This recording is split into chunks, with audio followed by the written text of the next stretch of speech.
Notre rôle maintenant, c'est détecter notre lumière et en profiter au maximum. Et quand on a un plaisir ou un désir, la porte s'ouvre encore plus. Comprenez, c'est quoi la lumière? Lumière, amour. C'est pas important qui tu es, où tu es, comment tu es. Dieu t'aime.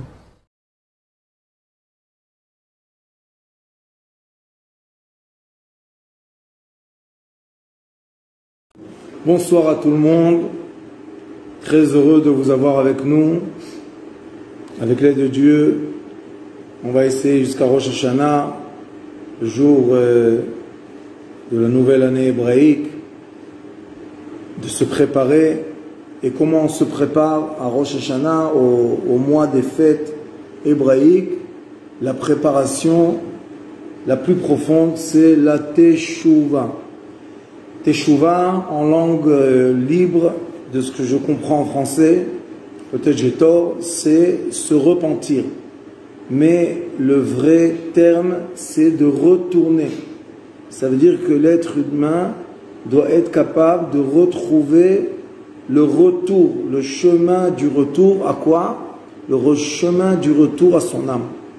Ça veut dire quoi? Retourner à mon âme. On va étudier, vous allez voir, le Maïmonide, Baruch Hashem, nous enseigne des choses magnifiques. Et quand on étudie le Maïmonide, on comprend tout doucement qu'en effet, la Teshuvah, c'est le retour. C'est le moment très agréable qu'un corps physique est capable d'avoir une sensation spirituelle. Ça veut dire que dans mon corps physique, dans ma vie d'aujourd'hui, je peux être capable de trouver une petite porte qui s'ouvre, et dans cette porte-là, derrière, se cache un nouveau univers de conscience, de pensée, de possibilités, de retrouver le chemin, comme un enfant qui s'est perdu dans la forêt, et maintenant il est angoissé, malgré qu'il a réussi à trouver dans la forêt les moments dans lesquels il sait où est la nourriture et comment trouver l'abri et comment ne pas avoir froid l'hiver et comment ne pas avoir trop chaud l'été, mais quand même cet enfant-là, il a l'envie de retourner chez lui à la maison. Le retour s'appelle Teshuvah. Teshuvah en Kabbalah, c'est Tashuv Hei. Ça veut dire qu'on va reprendre la lettre Hei, qui est la dernière lettre du mot Teshuvah, et on va la ramener à la maison. On va retourner chez nous à la maison. Alors il dit ici dans le 7e chapitre de Ilchot Teshuvah, le Maïmonide, Ayad HaChazaka, Oil vareshut kol adam netuna lo. Comme il y a une évidence et un enseignement qu'on a étudié dans les paragraphes précédents, que chacun a la permission, Oil vareshut, chacun a la permission, chacun netunalo, ça veut dire qu'on a la permission, chacun de nous, de faire tchouva. Kmo shibe'arnu ishtadel adam la'asot tchouva ve'len'or kapav mechata'av. Ça veut dire que chacun de nous a la possibilité un jour de prendre conscience de sa vie et changer son état d'esprit pour comprendre que les fautes qu'il a dans ses mains ou bien les bonnes actions qu'il a dans ses mains, c'est des choses qu'il a acquis lui-même. Ce ne sont pas des choses qui lui ont été forcées ou obligées. Kedei shiamut v'hu ba'al tshuva. Une personne doit être capable, le jour de son décès, partir de ce monde et en étant dans l'état d'esprit de la Teshuvah. Ça veut dire que j'ai la possibilité, j'ai la capacité de retourner chez moi à la maison. Et c'est quoi cette maison? Où on veut retourner? Quelles sont les sensations? La réponse est que l'être humain attend un moment très agréable de quoi? D'amour sans condition d'Akadosh Baruch Hu vis-à-vis de lui et lui vis-à-vis d'Akadosh Baruch Hu. C'est un moment sans condition. C'est un moment plein d'amour. C'est un moment plein de sérénité, plein de joie, plein de lumière. Kedeshi Yamut, il est écrit Adam Yamut Ba'oel. Ça veut dire quoi Yamut Ba'oel? Le Oel, c'est la tente. Un être humain doit mourir dans la tente de quoi? Dans la tente de la lumière, dans la tente de la Torah. Et c'est quoi mourir dans la tente? Ça veut dire m'effacer, disparaître dans un univers et réapparaître dans un autre univers. Je veux disparaître dans un endroit. Je veux disparaître dans un endroit de lumière, d'obscurité, excusez-moi, et je veux réapparaître dans un endroit plein de lumière. Pour que cette personne gagne le monde futur qui s'appelle Chayei Haolam Haba. Ça veut dire quoi? Est-ce que la Torah nous demande, que Dieu nous en préserve, de vraiment vivre la mort clinique comme j'ai eu la chance de la vivre 3 fois? Est-ce qu'on a vraiment besoin de passer une mort clinique?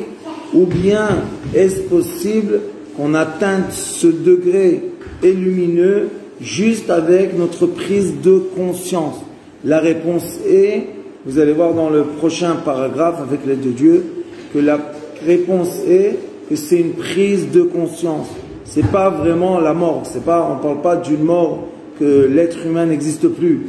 On parle juste d'un état d'esprit, de conscience, de l'existence de notre monde qui est un monde de matière et de temps et de poids et de sphères, et avoir un passage.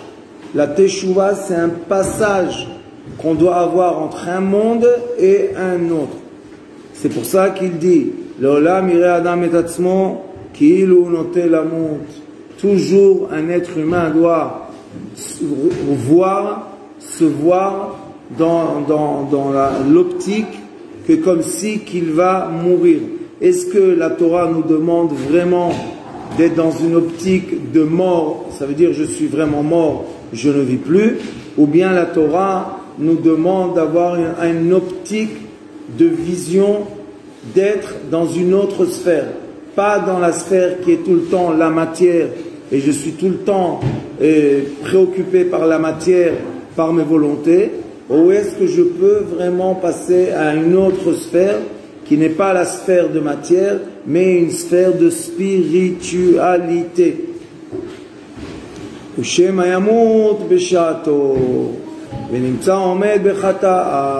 Et la question est que peut-être une personne va mourir maintenant, dans ce moment-là, et malheureusement, il n'aura pas eu la chance ou le pouvoir de mourir et il est Baal Tchouva. Ça veut dire quoi mourir et il est Baal Tchouva? Ça veut dire qu'il va mourir, mais il ne va pas avoir le temps de faire une Tchouva. Faire une Tchouva, je vous dis encore une fois, c'est ressentir cet espace, ce moment de passage entre le monde vital et le monde spirituel. Et comme la personne ne sait pas à quel moment elle va quitter vraiment ce monde, c'est pour ça que malheureusement on peut quitter ce monde et ne pas avoir le temps de faire tchouva malheureusement.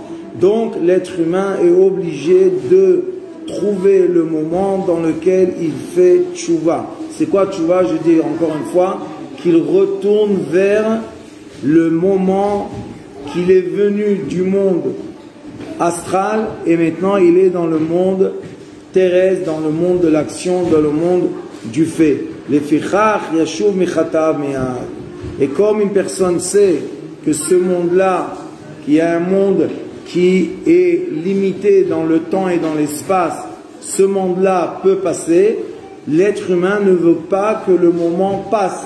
Il veut profiter de tous les moments et que dans tous les moments, Baruch Hashem, il soit vivant. C'est quoi la vie d'un être humain? La vie d'un être humain, c'est l'équilibre total entre être dans la matière et vivre le spirituel. N'oubliez jamais, s'il vous plaît, notre Torah, c'est la Torah de la religion juive, qui n'est pas une religion qui est des enseignements divins à tous les êtres humains sur terre, qu'ils soient juifs ou pas, il n'y a aucune différence. Les moments sont les moments d'équilibre. N'oubliez jamais que la volonté divine est qu'on vive dans ce monde. Chez Chaïbem, on est dans la parashat Re'eh, il est écrit Re'eh Anochi noten lifnechem hayom. Regardez, je vous donne aujourd'hui la vie et la mort, et achaim et amavet, et achaim et atov, la vie, la bonne qualité de vie, ça s'appelle la vie, et atov, le bien. Et je vous donne aussi en face de vous le mal. Chaz v'chalila, qu'une personne soit, que Dieu nous en préserve, connecté au mauvais côté, au mauvais penchant, et là il perd le goût de la vie. Il ne veut plus vraiment vivre. C'est très très douloureux et très très dangereux. Les fichach, Yashuv mechatav miyad. Tout de suite, une personne doit quitter l'aspect qui lui emmène, qui le dirige vers le mal, se connecter à l'aspect de vie. Velo yomar, she'azkin ashuv, shema yamut kodem she'azkin. Et l'être humain ne peut pas dire, après que je vais vieillir, dans ma vieillesse, je vais revenir vers la Gdusha. Non. Le roi Salomon a dit dans son livre, sachez à chaque instant de notre vie être habillé avec des habits propres. Pourquoi il devait nous dire des habits propres? Parce que les habits se salissent. Et comme les habits se salissent, c'est pour ça qu'on est obligé de tout le temps les nettoyer. Ça veut dire quoi nettoyer nos habits? Ça veut dire qu'on doit refaire tchouva à chaque instant de notre vie, sur chaque chose de notre vie avec l'aide de Dieu. Et c'est comme ça qu'on aura la chance de nettoyer nos habits. Parce que ce monde-là, ce sont des habits qui se salissent, parce que ce monde nous salit, et on doit être capable de nettoyer nos habits et que nos habits redeviennent propres. Et il dit, Ve'al tomar she'en tshuva ela me'averot she'esh ben ma'aseh kegon znut gezel ve'gneva. Et il dit, ne dis pas que la teshuva, qu'on doit retourner de quoi? Seulement des mauvaises actions qu'on a fait, qu'il y a dans ces actions ma'aseh kegon znut ve'gezel ve'gneva, comme malheureusement la prostitution, le vol et gezel, c'est quand on a pris et la personne ne sait pas. Et quand on a volé, c'est quand là, on a pris de la main de la personne. Comme une personne sait que ces actions-là, on doit faire tchouva, qu'est-ce qu'il doit faire?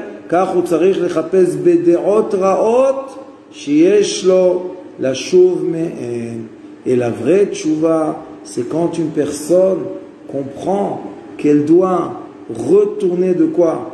Des mauvaises pensées qu'elle a. Oui, sachez qu'il est écrit sauf ma'aseh b'machshava tchila.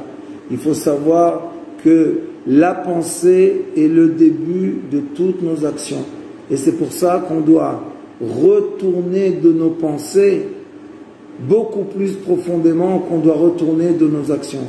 Parce qu'après qu'une personne a fait une certaine action qui est négative, il n'y a pas de problème, elle sait on va dire, réparer son action, elle peut rendre ce qu'elle a volé, elle peut demander pardon à la personne qu'elle a humiliée, elle peut faire beaucoup de choses, on dit en français, revenir sur ses pas. Mais qu'est-ce qu'on fait quand on a eu des mauvaises pensées, comme par exemple, une personne a souhaité la mort de quelqu'un.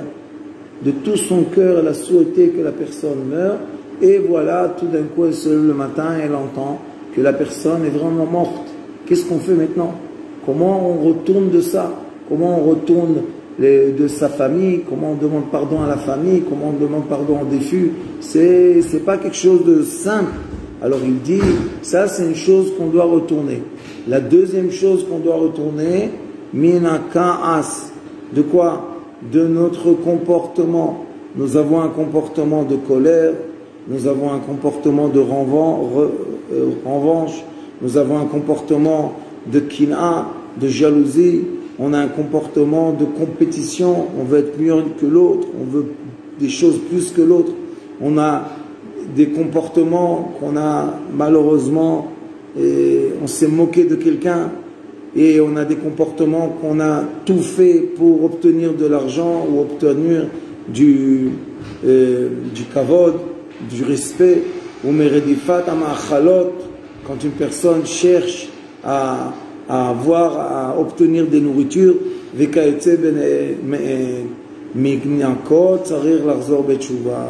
de toutes ces choses-là, on est obligé de retourner à quoi?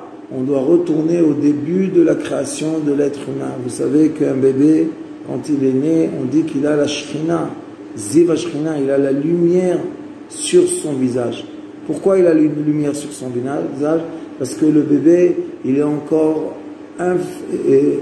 il a l'impact encore de la lumière divine de la Shekhinah sur son visage. Et c'est pour ça qu'il est écrit que quand quelqu'un il est en colère, on doit lui montrer le visage d'un bébé. Et quand on lui montre le visage du bébé, il s'apaise de sa colère. Pourquoi? Parce qu'il voit la lumière, l'illumination de la lumière de la Shekhinah sur le visage du bébé. Et nous, la même chose, on doit faire une teshuva. On doit retourner de nos mauvaises pensées, de nos mauvais comportements. C'est beaucoup plus important qu'on retourne de mauvaises actions qu'on a déjà faites, puisque les actions qui ont été faites ont été déjà faites. Notre question est pourquoi on rentre malheureusement dans les actions négatives? Pourquoi on arrive à ces comportements qui vont dérouler des comportements et des actions négatives? On veut arrêter l'action bien avant qu'elle se manifeste dans ce monde. On veut arrêter l'action au début, à l'origine. Et c'est quoi arrêter l'action à l'origine? C'est de faire tchouva de nos pensées. Oui, c'est possible que chacun de nous fasse tchouva de ses pensées. Maintenant, on va se poser une question. Pourquoi une personne ne pense pas dans sa vie que la vraie tchouva, le vrai retour qu'on doit faire, débute dans sa pensée, débute dans ses sentiments? Parce que malheureusement, on nous dit qu'on doit retourner seulement des actions finales. Quand on a abouti la pensée et elle est devenue de l'action, à ce moment-là, alors on doit retourner. Non, c'est une pensée très basse. Pourquoi? Parce que ça permet aux gens de développer, de cultiver dans leur tête, dans leur cœur, des mauvaises choses, des pensées sataniques, des sentiments sataniques que Dieu nous en préserve. Et on sait que la Torah nous a dit plus sont difficiles les mauvaises pensées qu'on a que les mauvaises actions qu'on a. On sait très très bien que des fois on parle dans notre tête, on maudit les gens, on est vraiment très en colère dans la tête, et dehors on sourit, on fait comme ça, et en vrai dedans on a la haine. Il est écrit dans la Torah Toho Kevaro. La Mishnah elle dit ce que tu as à l'intérieur est affiché à l'extérieur. C'est pour ça qu'on est obligé d'égaliser nos sentiments intérieurs avec nos expressions extérieures. Et quand on égalise nos sentiments intérieurs avec nos expressions extérieures, là on commence à vraiment s'approcher de la porte divine, de la porte illuminante qui s'appelle le portail, le grand portail de la Teshuvah. Ça veut dire que là, on est vraiment capable d'avoir ces passages, on est vraiment capable de passer par cette douane, que cette douane-là s'appelle le monde de la Teshuvah. Et quand on passe entre ce monde-là d'orgueil, de mauvaises pensées, et on fait un passage d'humilité et d'amour propre de Dieu et d'amour propre de son prochain, ces passages, ce sont des petits passages qui nous envahissent notre cœur de bons sentiments de bonnes pensées, de bonne volonté, de bonnes prières. Et quand on arrive à s'habituer, écoutez-moi ce que je vous dis, je sais que c'est difficile, mais il faut s'habituer à ces passages. Je dois m'habituer de m'approcher à ces portails pour faire ce passage qui n'est pas facile. Entre le monde de l'orgueil, de malédiction, des mauvaises pensées, des mauvaises paroles, au monde de l'humilité, des bonnes paroles, de l'annulation, de l'amour propre de son prochain, de l'amour propre de soi-même, et au-delà de tout, de l'amour de Akadosh Baruch Hu, du maître, le grand maître de l'univers. Quand je suis dans ces moments-là, je précise, dans les passages, c'est comme je passe la douane, c'est juste un passage, un moment, et je passe d'une sphère à l'autre. Le seul problème qu'on a dans notre vie du présent de ce monde, c'est qu'on n'arrive pas à passer la douane. On a peur de la douane. On a peur. Et comme on a peur, on ne s'approche pas de la portail, on ne s'approche pas du douanier. Mais il ne faut pas avoir peur. Pourquoi? Parce qu'il est écrit Naki Kappa Mubar Levav, celui qui a les mains propres et le cœur pur. Naki Kappa Mubar Levav, quand une personne a nettoyé ses mains et il a nettoyé son cœur, il peut passer par la douane de façon propre, sans avoir aucune peur, et passer la douane, et on va lui sourire, on va lui dire bienvenue. C'est la même chose dans le monde de la Teshuvah. Quand tu as nettoyé tes peurs, tu as nettoyé tes angoisses, tu as nettoyé ton imagination négative, tu es rentré dans le monde, dans la conscience positive, comme on enseigne, Baruch Hashem, regardez sur la chaîne YouTube, vous allez voir que la personne, quand elle nettoie sa conscience, quand elle se nettoie intérieurement, quand elle commence à briller intérieurement, la lumière de son âme illumine son cerveau, illumine son cœur. Il n'y a plus de peur, il n'y a plus d'angoisse. C'est ça la vraie tchouva.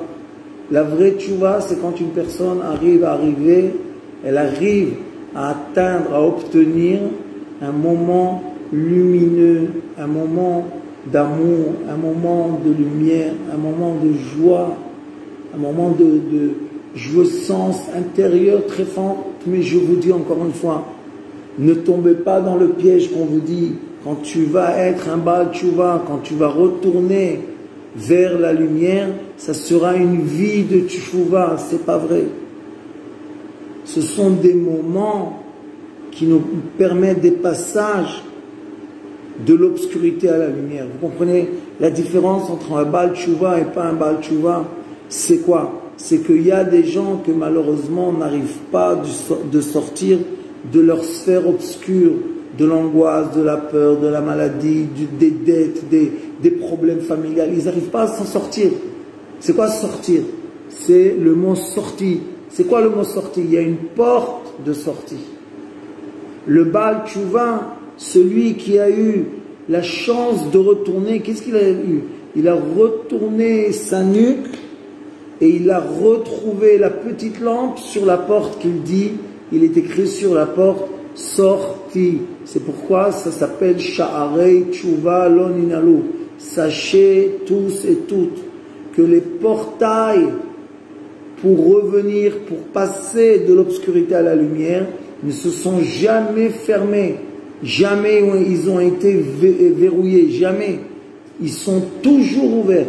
Mais le problème, que malheureusement, on n'a pas la lumière, la conscience dans notre pensée, dans notre cerveau, qui va nous diriger vers ces portes magnifiques. Et comme on ne sait pas où est la porte, parce que la lumière est éteinte, eh ben on reste dans cet univers obscur qui s'appelle la mort. Je vous donne l'option. Bracha ou klala, je vous donne la bénédiction et sachez qu'elle est liée à la malédiction. Tout est lié dans ce monde dans lequel on vit. Et on doit choisir ou bachar tabachaim. choisis la vie, choisis la lumière, choisis la route, choisis la porte, la bonne porte qui s'ouvre et qui te permet de passer de la chambre obscure à la chambre illuminée. J'espère que Kadosh Baruch Hu va entendre nos prières. Chacun qui veut envoyer les prénoms que je puisse prier pour eux, Rosh Hashanah, avec l'aide de Dieu, qu'on rentre tous dans le portail de la Tchouva et que toutes nos prières soient exaucées et qu'on soit tous écrits, comme on dit maintenant, que Dieu nous écrit et nous signe maintenant à ce moment-là dans les grands livres de la vie, dans les livres de l'abondance, dans les livres de la joie, dans les livres de la guérison, dans les livres de la Parnassa Tova, dans les livres de mariage et des enfants et tout ce que l'être humain désire qu'il soit bien pour lui. Laïla Tov, bonne nuit, merci beaucoup.